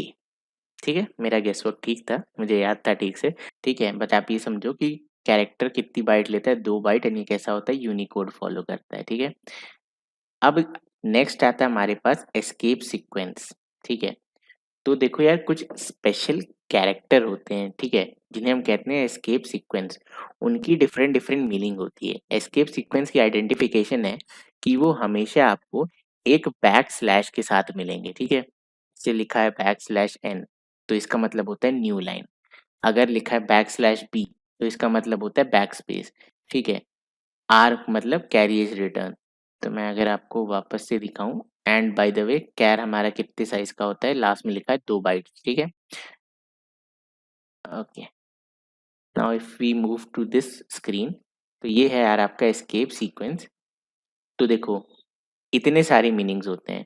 Back slash T मतलब इंसर्ट अ टैब, टैब मतलब एक स्पेस, टैब स्पेस होता है, ठीक है। एक यूनिफॉर्म स्पेसिंग होती है टैब, ठीक है। जब आप कहते हो स्लैश टी, तो वो एक पर्टिकुलर स्पेस आपको एलोकेट कर देता है। जैसे कि आपने लिखा बी स्लैश टी एस, तो बी और एस के बीच में स्पेस आ जाएगा, स्पेस को हम कहते हैं टैब, ठीक है। स्लैश बी मतलब क्या होता है, बैक स्पेस, ठीक है। देन एन होता है, आर होता है, एफ होता है। एन आपका न्यू लाइन के लिए होता है, ठीक है। एफ आपका फॉर्म फीड होता है। देन अगर आपको डबल कोट्स के अंदर सिंगल कोट लगाना है, तो आप बैक स्लैश सिंगल कोट लगाते हो। डबल कोट्स के अंदर डबल कोट लगाना है, ठीक है, तो हम single slash and single quote लगाते हैं। अगर आपको बैक स्लैश ही लिखना है, क्योंकि आप नॉर्मली बैक स्लैश नहीं लिख सकते, तो आपको 2 बार बैक स्लैश लगाना होगा। तो अगर मैं आपको इसका एक एग्जाम्पल दिखाऊँ, ठीक है। ये बेसिकली हम ज़्यादातर स्ट्रिंग में यूज़ करते हैं। तो मैं यहाँ पे लिखता हूँ स्ट्रिंग, या स्ट्रिंग छोड़ो, हम यहाँ पे लिखते हैं सिस आउट, ठीक है। डबल कोट्स के बीच में स्ट्रिंग आ जाएगी। यहाँ पे मैं लिखता हूँ शाश्वत, और यहाँ पे सारी चीज़ें ट्राई कर लेते हैं। तो बैक स्लैश एन, यहाँ पे हम लगा देते हैं बैक स्लैश पी था शायद, ठीक है। देन हम यहाँ पे लगा देते हैं बैक स्लैश आर, देन था I guess back slash single quote, back slash double quote, ठीक है, एंड बैक स्लैश। तो इस चीज़ को अगर मैं कमेंट कर दूं, because we don't want to run it, तो हमारी वो चीज़ रन नहीं करेगी। अब हम ये देखते हैं कि जो हमने एस्केप सीक्वेंस ट्राई की ये कैसे आते हैं, ठीक है। cls compile, okay, and then run. तो आप देखो, एस के बाद स्लैश एन लगा था, दैट मीन्स न्यू लाइन आ गई। दूसरे एस के बाद देखो SHAS लिखा था ना मैंने, तो यहाँ पे एच और ए गायब हो गए। कैसे? देखो क्या होता है, जो आपका बैक स्लैश बी है, दैट मीन्स पीछे वाले को इरेज कर दो, तो इसने इस एच को तो इरेज कर दिया। जो आपका बैक स्लैश आर होता है वो होता है कैरिएज रिटर्न, मतलब उसने ए प्रिंट किया और एक पीछे ले गया कर्सर को। तो जब अगली बार मैंने यहाँ पे एच प्रिंट कराया या सिंगल स्लैश प्रिंट कराया, तो वो सिंगल स्लैश ने ओवरराइट कर दिया। मतलब मैं आपको अगर दिखाऊं, तो हम अगर इन सारी चीज़ों को हटा दें, ठीक है, एंड इवन एस को भी हटा दें, तो आप देखना आपको ए दिख जाएगा, बट आपका कर्सर एक पीछे हो जाएगा। कर्सर तो यहाँ पे नहीं दिखाएगा, ठीक है। तो हम लिखेंगे जावा सी, जावा, तो एस और ए है, ठीक है। तो एच डिलीट हो गया, ए है आपका, ठीक है। बट अगर मैं यहाँ पे लिख दूं वाई, तो ये वाई क्या करेगा, उस ए को ओवरराइट कर देगा। क्यों? क्योंकि आपने कर्सर एक पीछे कर दिया है, आपने ए के ऊपर ही रख दिया कर्सर को। तो यहाँ पे जो कंपाइल रन वाई, ओके। सो इस तरीके से यार आपका जावा वर्क करता है। तो आप इसे नॉर्मली एक कैरेक्टर में भी स्टोर कर सकते हो। मैंने आपको स्ट्रिंग में दिखा दिया, CH5 is equal to single quotes back slash and this means new line, ठीक है। तो this is how you can use character literals. अब हम चलते हैं हमारे नेक्स्ट टाइप पे, विच इज स्ट्रिंग लिटरल, जो आई गेस मैंने आपको अभी बता ही दिया।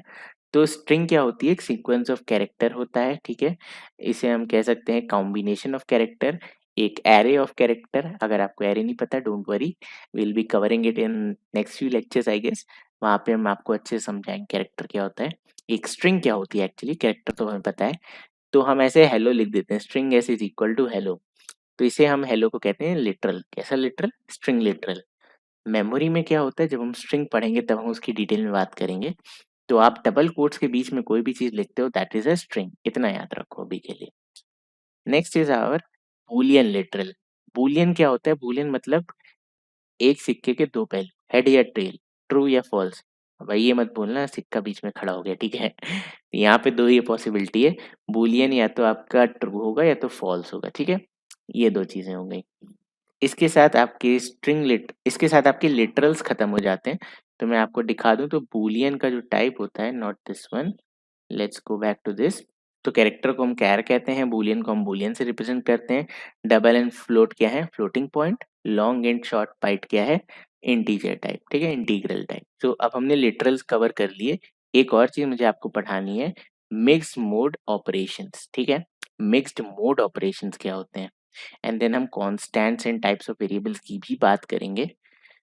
Mixed mode operations, next is our mixed mode operations, ठीक है। तो जब आप अब हम बिहेवियर यहाँ पे देखेंगे कि हमारे स्ट्रिंग और इंटीजर के कॉम्बिनेशन को क्या हो जाता है जब वो साथ में आते हैं।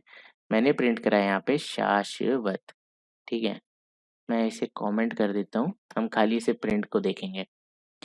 तो इसे हम कहते हैं CLS compile and then run. Shashwat print हो गया, वेल एंड गुड, ओके। अब मैंने यहाँ पे लिखा प्लस, प्लस मीन्स कॉनकैटिनेट, जोड़ने के लिए, ठीक है। यहाँ पे हम लिख देते हैं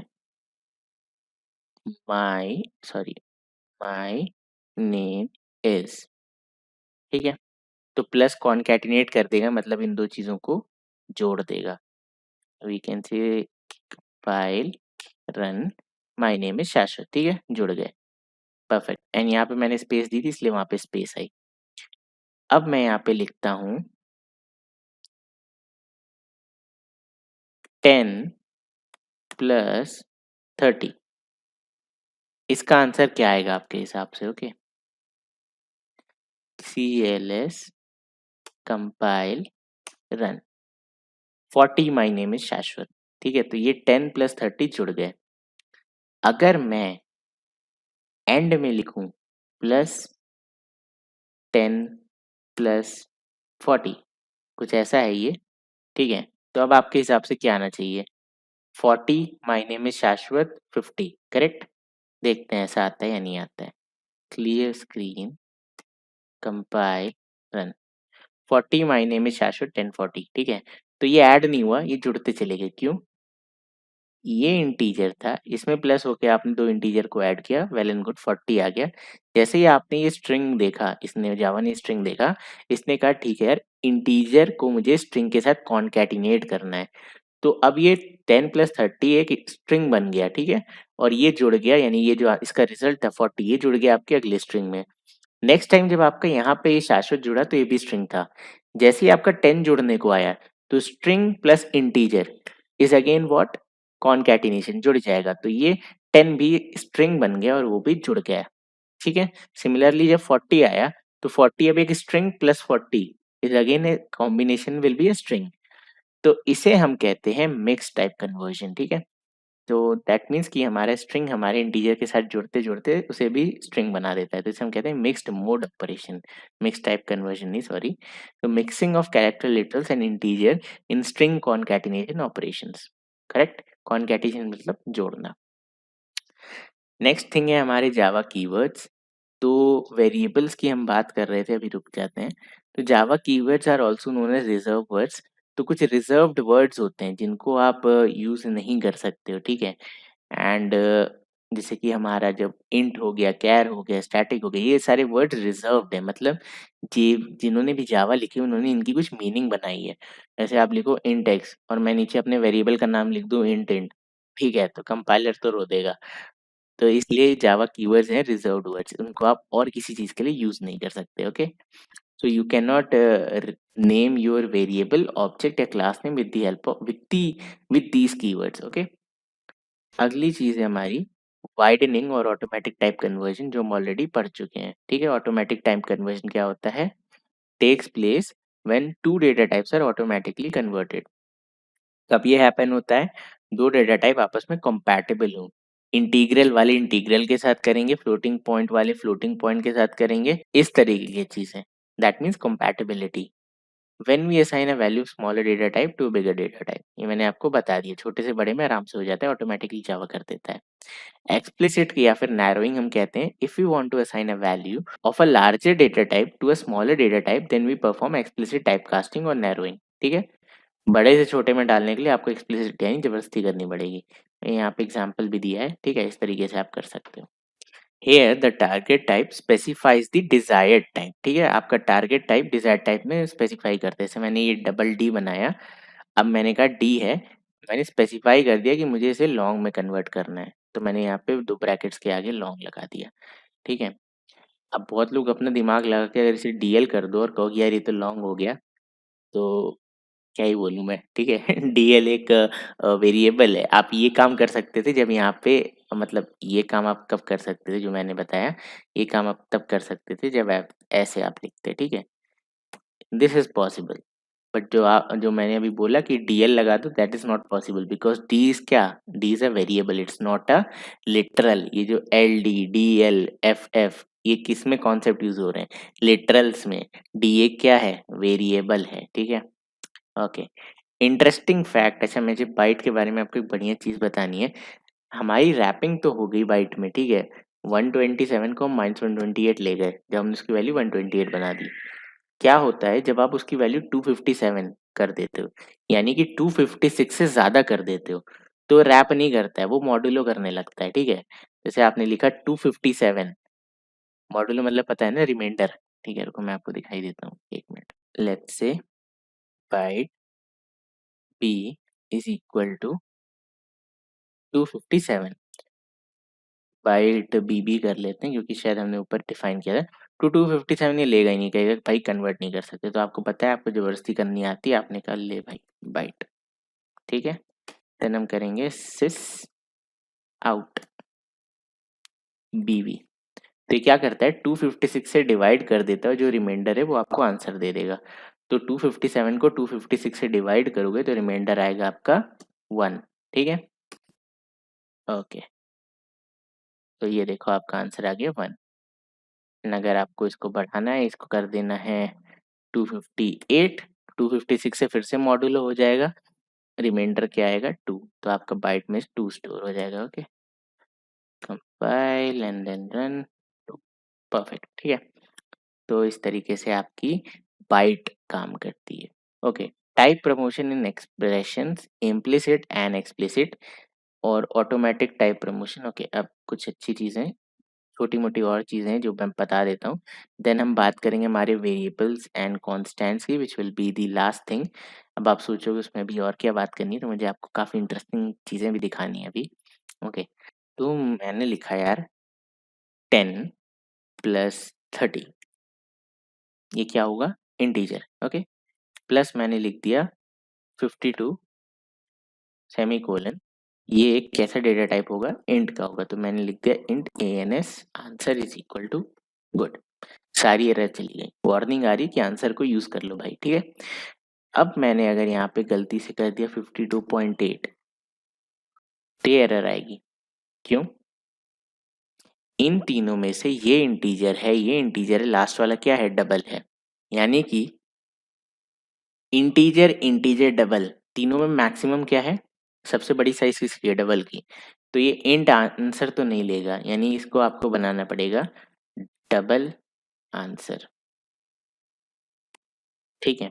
ओके, अब अगर मैं इस पे 52 भी कर दूं तो एरर नहीं आएगी, क्यों, इंटीजर को हम डबल में कन्वर्ट कर सकते हैं, छोटे को हम बड़े में कन्वर्ट कर सकते हैं। ओके, तो इस चीज को हम कहते हैं इम्प्लिसिट टाइप कास्टिंग, और जो इससे पहले मैंने करके दिखाया 52.8, अब इसे हमें एक्सप्लिसिटली कन्वर्ट करना है, ठीक है। इसे मैं चाहता हूँ यार मेरा आंसर तो इंट में ही आए, तो मुझे इसे एक्सप्लिसिटली टाइप कास्ट करना पड़ेगा, तो मैंने कहा ब्रैकेट लगा दो, ठीक है। तो ये कुछ आंसर सॉल्व करेगा, वो बन जाएगा डबल का, अब डबल को मैं एक्सप्लिसिटली कन्वर्ट कर लूंगा इंट में, ठीक है।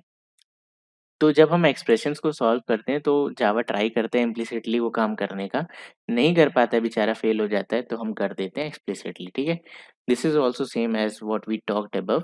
देखिए वही कहानी है, यहाँ पे लिखा है while evaluating expressions the intermediate value में exceed the range of operands, ठीक है, एक्सीड कर सकती है बैरियर को, hence the expression will be promoted some conditions are Java automatically promotes each byte short और कैर टू इंट। अगर आप बाइट कर रहे हो, शॉर्ट कर रहे हो या फिर कैर कर रहे हो तो उसे इंटीजर में कन्वर्ट कर देगा। If one operand is long, float और डबल, जैसे कि मैंने आपको बताया, तो the whole expression is promoted to long, float और डबल। ठीक है, एंड इन केस तीनों है तब किसकी प्रायोरिटी होगी? डबल की। Okay, this is normal thing. Explicitly जबरदस्ती कर लो, when evaluating expression the result is automatically updated to larger data type, but if you want to store the result, sorry, but if you want to store the result in smaller data type, it generates a compile time error due to which we need to typecast explicitly. Then हमारा automatic type promotion जिसे हम देखेंगे जब हम हमारी oops को देख रहे होंगे, बेसिकली ऑपरेटर ओवरलोडिंग वगैरह देख रहे होंगे, तब वहाँ पे इसे देखेंगे, या फिर फंक्शंस की बात करेंगे तब देख लेंगे। यूनिकोड हम ऑलरेडी पढ़ चुके हैं, ऑपरेटर्स हम नेक्स्ट वीडियो में करेंगे, पैकेज हम नेक्स्ट वीडियो में करेंगे डिटेल में। ठीक है, अब मुझे आपको कुछ चीज़ एक और बतानी है, लास्ट जो है वेरिएबल के कितने तरीके, अच्छा एक नेमिंग रूल्स हैं। ठीक है, वेरिएबल के नेमिंग रूल्स होते हैं। ये क्या होते हैं? आपका जो नेम है वो लेटर, डिजिट, अंडरस्कोर और डॉलर साइन सिर्फ यही कंटेन कर सकता है और कुछ नहीं। ठीक है, दूसरा है names must begin with a letter. आप ऐसा नहीं कर सकते कि आप वेरिएबल का नाम रख रहे हो 1 2 3 शाश्वत, नहीं, शाश्वत 1 2 3 रख दो, दैट इज डन। 1 2 3 शाश्वत नहीं लेगा। ठीक है, it should begin, it must begin with a letter. Names should start with a lowercase letter and it cannot contain white space. अब ये मुझे आप कमेंट सेक्शन में इस वीडियो को पॉज करके अभी तुरंत बताओ कि हम एक वेरिएबल का नाम कैपिटल लेटर से क्यों नहीं स्टार्ट कर सकते? ठीक है, मतलब मैं शाश्वत लिख सकता हूँ जिसमें एस स्मॉल से, बट मैं शाश्वत नहीं लिख सकता जिसमें एस कैपिटल से। ऐसा क्यों है? वीडियो पॉज करो, अभी मुझे कमेंट करके बताओ। ठीक है, अगर आप नहीं बता पाओगे कोई भी लोग, तो मैं ऑब्वियसली इसके कमेंट सेक्शन में आंसर छोड़ दूंगा, एंड जो लोग बताओगे उन पे मैं रिप्लाई भी करूंगा कि आपका सही है। ओके, बट मैंने ऑलरेडी इसे पढ़ाया हुआ है तो आपको ये हिट कर जाना चाहिए अब तक।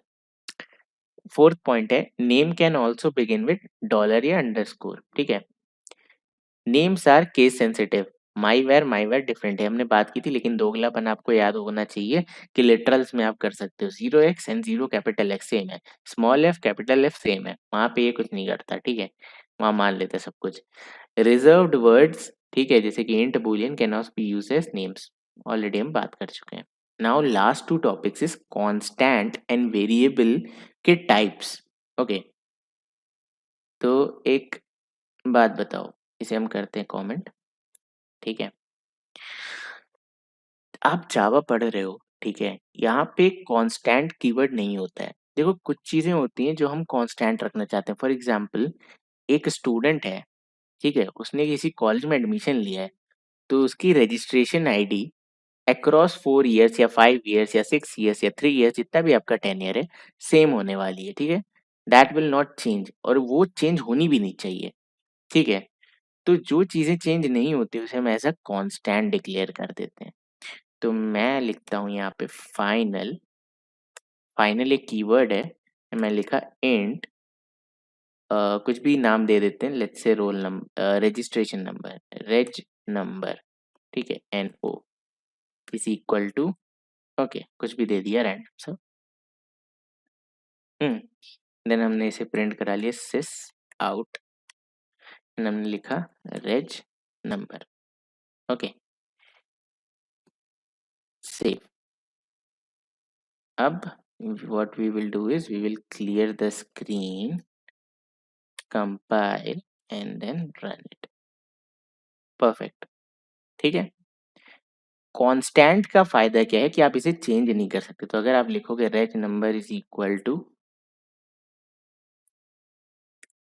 कुछ भी, ठीक है, तो ये क्या कहेगा, एक एरर देगा और ये कहेगा final local variable reg number can not be assigned, it must be blank and not using a compound assignment. मतलब आप इसे री इनिशियलाइज नहीं कर सकते। तो दो चीजें होती है, एक होता है चीजों को डिक्लेयर करना, एक होता है इनिशियलाइज करना, और एक होता है डिक्लेयर करते ही इनिशियलाइज कर देना। तो यहाँ पे हमने किया डिक्लेयर करते ही इनिशियलाइज कर दिया। खाली डिक्लेयर करना क्या होता है, final int X Y Z कोई भी ले लेते हैं, बस ठीक है, हमने एक्स वाई जेड नाम का इसे इसे हम कहते हैं डिक्लेयर करना।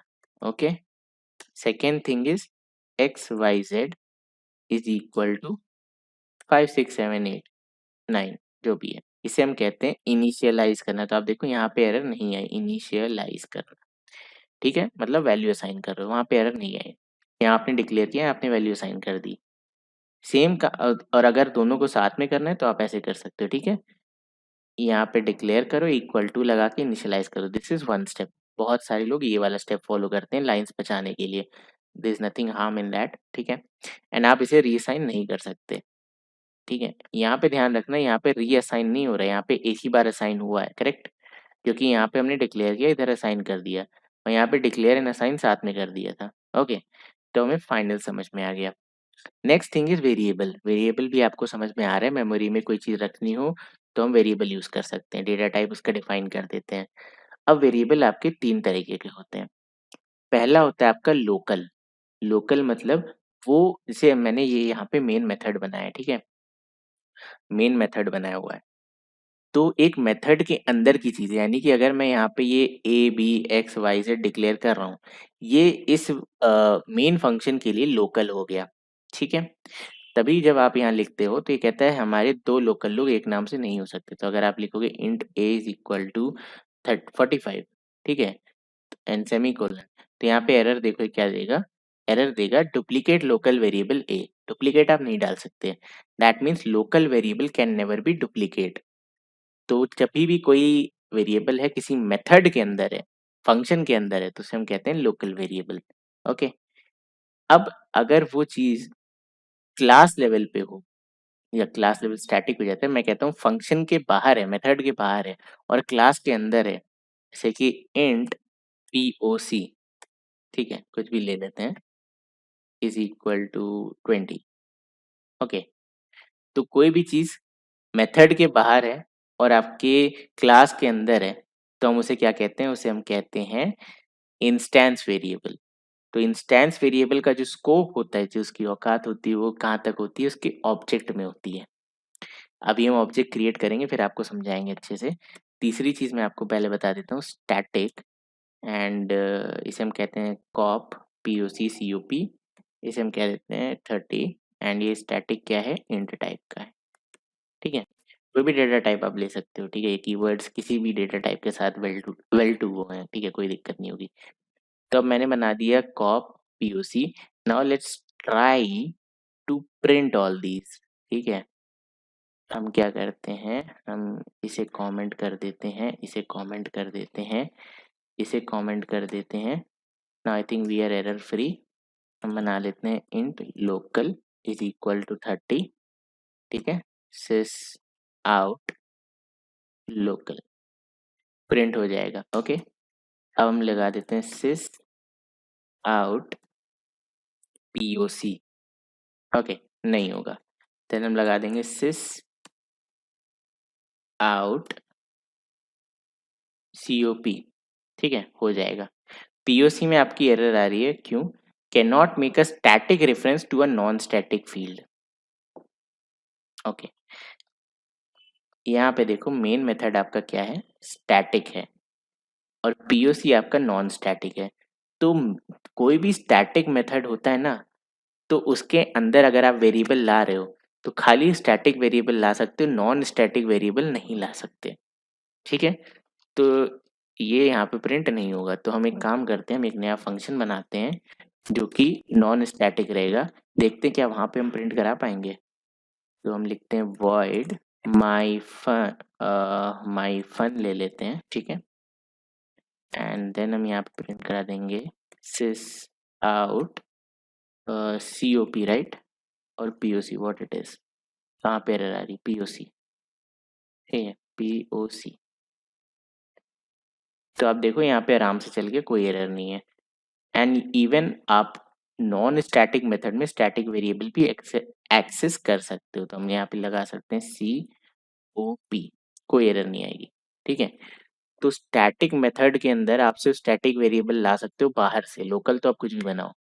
एंड लोकल स्टैटिक कभी नहीं बनेगा। ठीक है, अगर मैंने यहाँ पे लिख दिया स्टैटिक, स्टैटिक ठीक है, तो ये कहेगा, देखो क्या कहेगा, illegal modifier for parameter local only finals parameter, मतलब आप स्टैटिक तो नहीं लगा सकते। ओके, तो हम स्टैटिक को हटा देते हैं। अब इस पीओसी को हम कैसे एक्सेस कर सकते हैं, तो ये एक इंस्टेंस लेवल वेरिएबल है। मतलब देखो यार, आपका जो सीओपी है वो तो क्लास लेवल हो गया, ठीक है, इसलिए आप डायरेक्टली यूज कर पा रहे हो। बट जो आपके इंस्टेंस लेवल वेरिएबल है वो कौन एक्सेस करेगा, आपके ऑब्जेक्ट्स।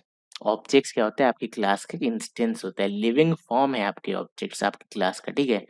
तो हम एक ऑब्जेक्ट को कैसे डिक्लेयर करते हैं, this is also a non primitive data type, ठीक है। तो हम यहाँ पे लिखेंगे क्लास का नाम, go down, will say class का नाम obj1, ठीक है, is equal to new keyword. Okay, ये सिंटैक्स है, याद कर लो। माई कोड, माई कोड एक आपका कंस्ट्रक्टर है, क्योंकि देखो यहाँ पे दो साइन साइन लगे हुए हैं, तो ये किसका है, निशान होता है फंक्शन का। तो माई कोड एक फंक्शन है, बट माई कोड यहाँ पे क्लास है, ठीक है। तो माई कोड एक फंक्शन, अभी के लिए आप समझ लो कि जब भी आप एक क्लास बनाते हो तो उस क्लास के नाम का एक फंक्शन अपने आप बन जाता है, ठीक है, अगर आप खुद से नहीं बना रहे हो तो। इसे हम कंस्ट्रक्टर कहते हैं, इसकी डिटेल में हम ऊप्स में बात करेंगे। अभी समझ लो अपने आप कंपाइलर बना देता है, ठीक है।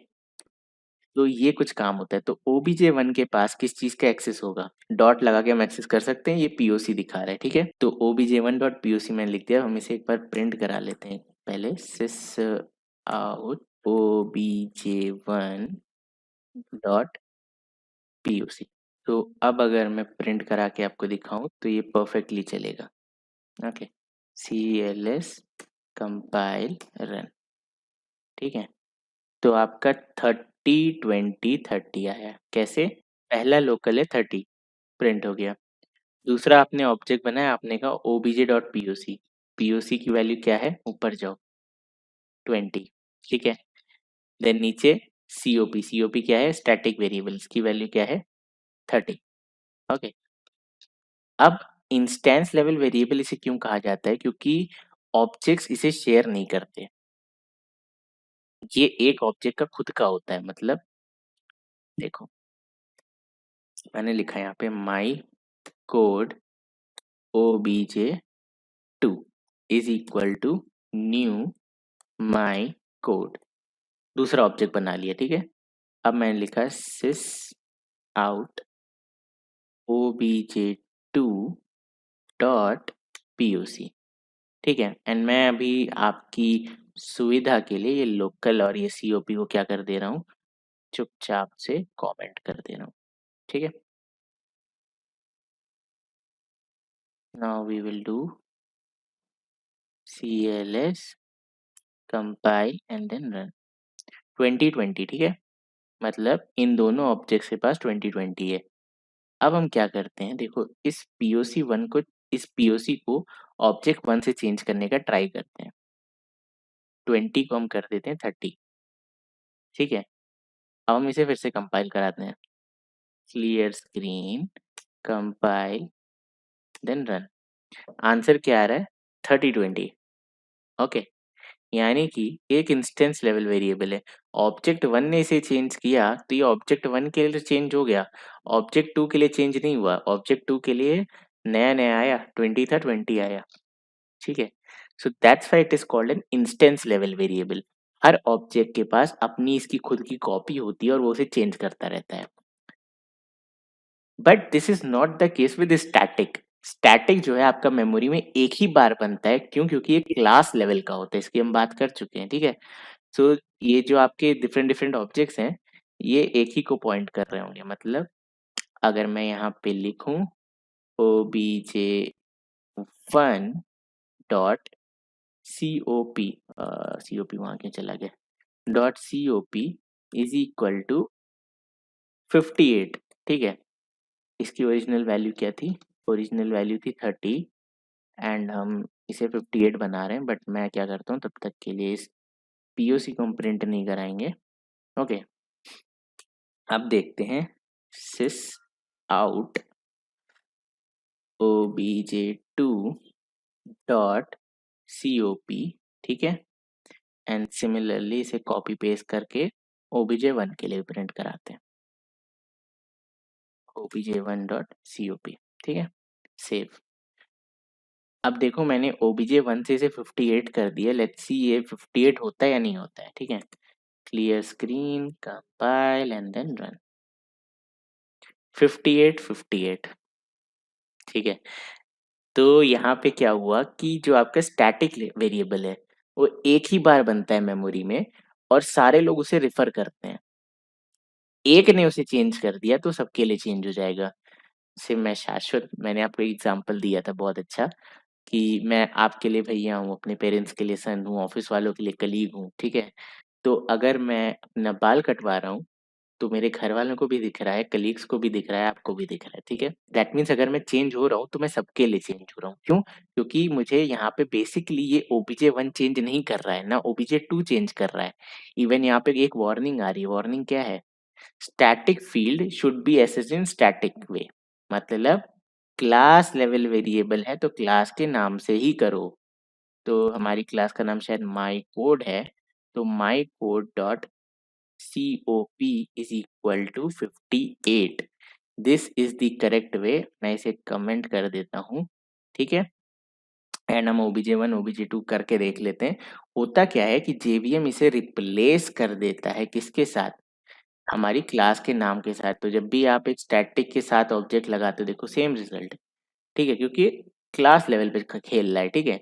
तो जेवीएम यही काम कर देता है। आप लिखते हो obj1.cop, वो इसे रिप्लेस कर देता है क्लास का नाम .cop से, इसलिए वार्निंग आ रही थी, ठीक है। एरर नहीं देता है, वार्निंग आ रही है।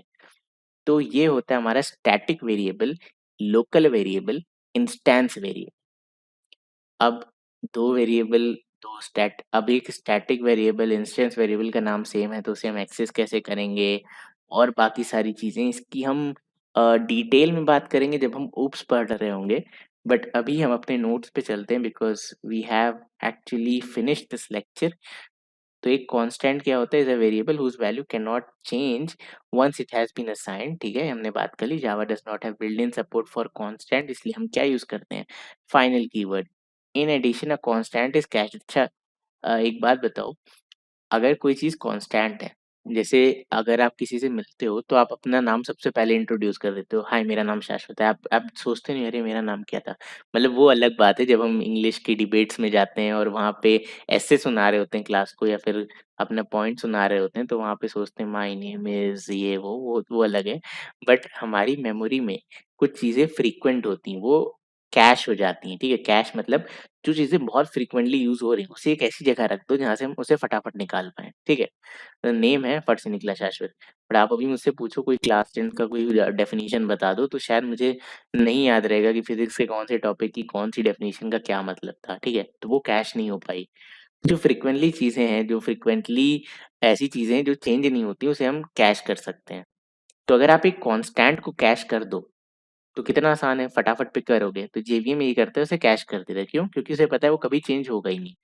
लेकिन आपका वेरिएबल अगर वो कैश करे तो सपोज उसने a is equal to 25 cache कर लिया, अगली बार उसने उठाया 25, बट आप चालाक, आपने 35 कर दिया नीचे, ठीक है। और वो 25 दिए जा रहा है, आप कह रहे हो ये क्या कर रहा है, ठीक है। तो इसलिए हम वेरिएबल्स को कैश नहीं करते, कांस्टेंट को कैश कर देते हैं। तो final in the front of मतलब प्रीफिक्स लगा देते हैं बेसिकली, ये हमने ऑलरेडी करके देख लिया। Variable in Java, variable is a container which holds a value, हम बात कर चुके हैं। Variable is the name of the memory location, okay. तीन तरीके होते हैं, लोकल, इंस्टेंस, स्टैटिक, तीनों हमने देख लिए। वेरिएबल मतलब वेरी प्लस एबल, ठीक है, मतलब value can be changed. A local variable inside the body of the method is called local variable. You can use this variable only within that method and the other method in class aren't even aware of the existence, ठीक है। जैसा कि अगर मैं आपको बताऊं कि जैसे यहाँ पे सॉरी, यहाँ पे हमने एक मेथड कहीं बनाया था ना, कि कोई वेरिएबल बनाया था एक ये इंट लोकल बनाया, ठीक है। तो अब ये लोकल अगर आप यहाँ कॉल करोगे ना, आप कहोगे सिस आउट लोकल, तो ये आपसे सीधा सवाल करेगा local can not be resolve to a variable. मतलब इसे पता ही नहीं लोकल कौन है, जबकि आपने यहाँ लोकल बनाया हुआ है, कहाँ बनाया है? यहाँ पे, ठीक है। तो इनकी जो पहचान होती है वो इनके फंक्शन के बॉर्डर्स तक ही सीमित रहती है और ये कभी स्टैटिक नहीं हो सकते, ये मैंने आपको करके दिखा दिया है। Instance variable, a variable declared inside the class but outside the method of the outside the body of the method, इसको हम इंस्टेंस वेरिएबल कहते हैं। It is not declared as static. Obviously अगर आप इंट ए लिख रहे हो क्लास के बाहर तो इंस्टेंस है, स्टैटिक बनाना है तो स्टैटिक इंट ए लिख दोगे ना, वो तो फिर स्टैटिक हो गया, वो इंस्टेंस नहीं रह गया। It is called an instance variable because it's value is instance specific. Object one के पास एक ही अलग कॉपी, ऑब्जेक्ट टू के पास एक ही अलग कॉपी, उन्हें चेंज करे जा रहा है, एक चेंज कर रहा है दूसरे में चेंज नहीं हो रहा है, क्यों? क्योंकि दोनों के पास डिफरेंट कॉपीज हैं। And is not shared among the instance unlike local variables, ठीक है? Okay, we may use SS specifiers for instance variables। हम इंस्टेंस वेरिएबल्स के लिए एसएस स्पेसिफायर्स यूज कर सकते हैं, मतलब पब्लिक हो गया, प्राइवेट हो गया, ये सारी चीजें जब हम ऊप्स देखेंगे वहां पे बात करेंगे। ओके, डोंट कंफ्यूज, अभी इसे erase. Okay, if we do not specify any access specify by default default होता है, इसकी हम बाद में बात करेंगे। ये लाइन आप अभी के लिए छोड़ सकते हो, इसकी हम बाद में डिटेल में बात करेंगे। ओके, स्टैटिक वेरिएबल क्या होता है? A variable that is declared as static is called static variable. क्या दिमाग लगाया। It can not be local, you can create a single copy बनेगी, एक से ज्यादा कॉपी नहीं बनेगी, सारे से शेयर करते हैं, share among all instances. Memory allocation एक बार होता है, एक से ज्यादा बार नहीं होगा। When the class is loaded, इसे भी लोड कर दिया जाता है, ठीक है? If we access a static variable like an instance variable through an object, तो जेवीएम भाई साहब क्या करते हैं, अभी मैंने बताया, क्लास से रिप्लेस कर देते हैं। The compiler will show a warning message which won't halt the program, warning देगा, एरर नहीं। Compiler will replace the object name with the class name automatically, खुद ही कर देगा, अगर तुम आलसी हो मैं नहीं, ठीक है? So with this we come to the end of today's lecture. I hope आपको मैं काफी नॉलेज दे पाया हूँ, काफी इंसाइटफुल रहा होगा आज का लेक्चर। थोड़ा सा आई गेस लेंदी हो गया है ये, बट आप 2-3 बार में देख लेना। एंड ठीक है, अभी हम बेसिक्स पढ़ रहे हैं तो थोड़ा सा बेयर करो, धीरे-धीरे आएँगे, अब हम धीरे-धीरे अ, बढ़ रहे हैं, ठीक है? और बेसिक्स खत्म होने वाले हैं। नेक्स्ट वीडियो में हम कवर कर रहे होंगे यार आपके ऑपरेटर्स क्या होते हैं, देन आपके पैकेजेस क्या होते हैं। उसके बाद धीरे-धीरे अब हम प्रॉब्लम सॉल्विंग पे आना शुरू कर देंगे, डेटा स्ट्रक्चर्स पे आना शुरू कर देंगे, एल्गोरिथम्स की बात करने लगेंगे, ठीक है? तो होपफुली नेक्स्ट मिड वीक हम स्टार्ट कर देंगे हमारी प्रॉब्लम सॉल्विंग की जो data structure algorithms basically start हो जाएंगे, ठीक है? सो ये था हमारा आज का लेक्चर। आई होप आपको लेक्चर पसंद आया हो, बट असाइनमेंट लेके जाओ। आपके इस वीडियो के डिस्क्रिप्शन में एक यूनिकोड का लिंक पड़ा है, आपको वो लिंक पे जाना है, ठीक है? एंड आपको यूनिकोड वैल्यूज यूज करके आपका खुद का नाम प्रिंट करना है। ओके, सो आपको अपना खुद का नाम बनाना है। कैसे बनाना है मैं आपको दिखा देता हूँ, ठीक है? ओके, असाइनमेंट टाइम, ठीक है?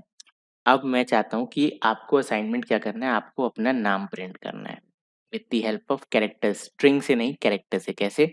आपको जैसे मैंने यहाँ पे लिखा ना, CH11, ऐसे एक कैरेक्टर बनाना है, देन CH12, ऐसे एक कैरेक्टर बनाना है, ठीक है? जैसे आपका नाम है अमन, तो ये ए का एस यूनिकोड होना चाहिए। ये यूनिकोड आपको कहाँ से मिलेगा अभी मैं बता रहा हूँ, ठीक है? ये हो जाएगा M, देन ऐसे ही आपका सपोज करते हैं कुछ और हो गया, ये डिफरेंट है, मैं आपको एक एग्जांपल दे रहा हूँ, ठीक है? AN, ठीक है? तो सपोज करते हैं इसका नाम था A, इसका नाम था N, ठीक है? तो ऐसे आपने अमन बना दिया, और ऑब्वियसली इसे चेंज करते हैं ना, दिस विल बी 1314, ठीक है? तो ऐसा आपको ए का यूनिकोड ढूंढना है, उसे यहाँ लिखना है। एम का यूनिकोड ढूंढना है, उसे यहाँ लिखना है। ए का यूनिकोड अगेन ढूंढना है, उसे यहाँ लिखना है। एन का यूनिकोड ढूंढना है, उसे यहाँ लिखना है, ठीक है? मतलब आपका जो भी नाम है, आपको अपने नाम के हिसाब से इसे भरते जाना है, ठीक है? जैसे मेरा शाश्वत है तो मैं SHASHWAT 8 भरूंगा, ठीक है? ऐसे ही आपका कुछ भी नाम है तो आप उतने लेटर्स भरो। देन फाइनली आपको इन लेटर्स को क्या करना है, कॉनकैटिनेट करके स्क्रीन पे प्रिंट करा देना है। दैट्स इट, बहुत सिंपल काम है, ठीक है? ओके, अब मुझे यहाँ पे इन्हें कॉनकैटिनेट करना है, मतलब CH11, ठीक है? ऐसे कैरेक्टर बाय कैरेक्टर करना है, प्लस CH12, ऐसे करते करते। इसमें हो सकता है आपको कुछ एरर आए, तो आप अगर वो रिसॉल्व कर पाओ तो कमेंट ज़रूर करना कि आपने कैसे किया, ठीक है? ये चीज़ें भले आप कमेंट मत करना, बट ये वाली लाइन मुझे कमेंटेड चाहिए, ठीक है? कि आप इसे कैसे कॉनकैटिनेट कर रहे हो। ये भी डाल दोगे, वेल एंड गुड, ठीक है? But I don't know YouTube algorithm इस स्लैश यू को कैसे ट्रीट करेगी, हो सकता हो सेमीकोलन स्लैश वगैरह ट्रीट ना कर पाए। आप ये भी मत लिखना, ठीक है? आप खाली ये प्रिंट एलन के ब्रैकेट में जो इतनी चीज़ें हैं ना, इसे लिख देना, ठीक है? तो स्क्रीन पे प्रिंट करा के देखना, आप अपना नाम प्रिंट कराओ, ये आपका असाइनमेंट है। सो बस यही था आज की वीडियो में, मिलते हैं आपसे अगली वीडियो में, तब तक के लिए bye bye, take care and लगे रहो।